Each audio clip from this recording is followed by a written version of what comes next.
সবকিছুরই দাম বাড়ে ভাই, বেতন বাড়ে না। বেতন নিয়া না বলিলে আর যে চলে না।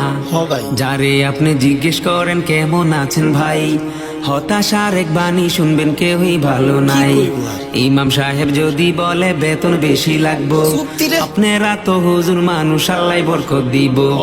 আবি একটা যদি বলে বেতন বাড়ান লাগবো, বিয়া শাদি করো নাই ভাই, কোকে ঠাই খাইবো।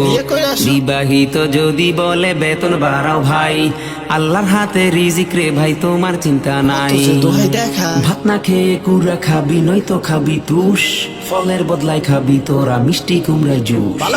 পেঁয়াজ দিয়ে খাসতে ছালাদ, পেঁপে দিয়ে চালা, মাংস খাওয়ার ইচ্ছে হলে মুখে মারিস তালা, মুখে মারিস তালা। তেলের দামটা বাইরা যাওয়ায় বাইরা গেল ভাড়া, 10 টাকার কম কোনো গাড়ি হয় না রে ভাই খারা। বিদ্যুতেরই দাম গিয়া ভাই উঠছে রে মাথায়, টাকার ভয়ে ফ্যান গুড়াই না পইরা যাই রে গাতায়। চাল ডাল আর তেল কিনিলে 1000 টাকা শেষ, কাঁচা বাজার কিনি কেমনে নাই তো ভাই আর ক্যাশ।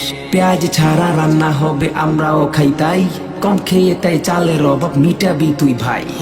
বেগুন দিয়ে চলবে না আর বেগুনির ধারা, কুমড়া দিয়ে চালাবি তুই যতই থাকুক প্যারা, যতই থাকুক প্যারা।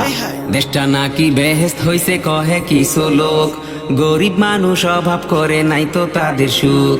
সত্যি কথা কই না কেহ খালি মারি পাম, তাই বুঝি গো জিনিসপত্রের আজকা এত দাম। যাই যত কূটনীতি কথা কারো মন নাই ফ্রেশ, বিশ্বাস যদি নাহি হয় ভাই কইরা দেহ টেস। বার্গার খাবি খেতে পারিস তবে মাংস ছাড়া, কাঁঠাল দিয়ে বানাবি যেমন পারিস তোরা।